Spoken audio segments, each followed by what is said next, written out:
नमस्कार दोस्तों। इन दिनों नेपाल की राजनीति में भूचाल आया हुआ है क्योंकि वहां पर एक स्कैंडल सामने आया है जिसे फर्जी शरणार्थी घोटाला या फिर फेक भूटानीज रिफ्यूजी स्कैम बोला जा रहा है। इसमें आए दिन कई गिरफ्तारियां हो रही हैं। तो जानते हैं इस वीडियो में आखिरकार ये पूरा मामला है क्या। दोस्तों, इन दिनों पड़ोसी देश नेपाल में रिफ्यूजी स्कैम का शोर काफ़ी मचा हुआ है, जिसमें शेर बहादुर देउबा की सरकार में गृह मंत्री रहे बालकृष्ण खान समेत कई लोगों को गिरफ्तार किया जा चुका है। इसके अलावा अभी पिछले दिनों प्रतिनिधि सभा के एक स्वतंत्र सदस्य अमरेश सिंह ने अपना विरोध जताते हुए अपनी कमीज तक उतार दी थी। तो आप समझ सकते हैं कि ये मामला नेपाल में कितना बड़ा हो चुका है। दरअसल हुआ ये था कि शनिवार को राजधानी काठमांडू में बहुत से लोगों की भीड़ इकट्ठी हुई और उन्होंने बहुत ही बड़े लेवल पर विरोध प्रदर्शन किए। इसके बाद ये खबर अंतर्राष्ट्रीय जगत में सुर्खियां बनने लगी। दरअसल ये जो खबर है वो 30 साल पुरानी है, यानी कि ये मामला जो है वो 30 साल पुराना है। तो इसलिए बिल्कुल शुरुआत से बात करते हैं। तो उस समय हुआ ये था कि जो नेपाली ओरिजिन के लोग भूटान में रहते थे उन पर वहाँ की सरकार ने उनके कल्चर से रिलेटेड कई रेस्ट्रिक्शंस लगाने शुरू कर दिए थे। ये थे तो भूटान के ही नागरिक, लेकिन ये भूटानी सरकार के जरिए खुद पर लगाए गए प्रतिबंधों से खुश नहीं थे।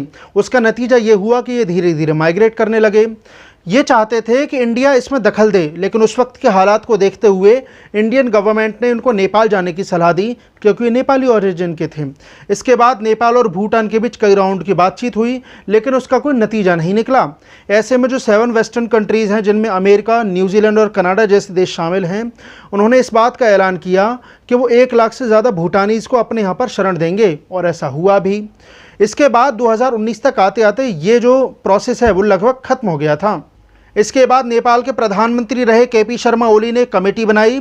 उस कमेटी ने यह बताया था कि अभी भी भूटान से आए हुए 429 लोग ऐसे हैं जिनको यूएस और कनाडा भेजा जाना बाकी है।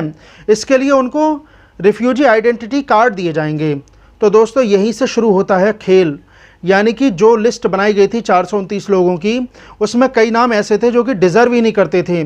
यानी कि उस लिस्ट में भूटानी रिफ्यूजीज़ का नाम शामिल ना करके उन नेपालीज़ का नाम शामिल किया गया था, जो कि असल में नेपाल के ही नागरिक थे। यूएस जाने की चाहत बहुत से लोग रखते हैं, इसीलिए बताया ये भी जा रहा है कि इन लोगों ने अपना नाम भूटानी रिफ्यूजी के तौर पर लिखवाने के लिए नेपाल सरकार के अफसरों को मोटी रकम रिश्वत के तौर पर दी थी ताकि वो यूएस में जाकर बच सकें।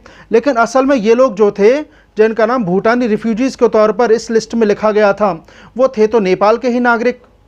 दोस्तों, इसी को फर्जी शरणार्थी घोटाला बोला जा रहा है, जिसने नेपाल की राजनीति में भूचाल ला दिया है। इसमें लोगों ने तो यहाँ तक आरोप लगाया है कि उन्होंने यूएस जाने की चाहत में ऑफिसर्स को 10 लाख से लेकर 50 लाख तक की मोटी रकम रिश्वत के तौर पर खिलाई। अब जिन लोगों ने पैसे दिए वो तो चाह रहे थे कि वो यूएस जाएं, लेकिन जब उनको यूएस नहीं भेजा गया तो उन्होंने इसकी जानकारी नेपाल के एंटी करप्शन बॉडी और पुलिस से कर दी। इसके बाद जब कार्रवाई हुई तो ये घोटाला सामने आया।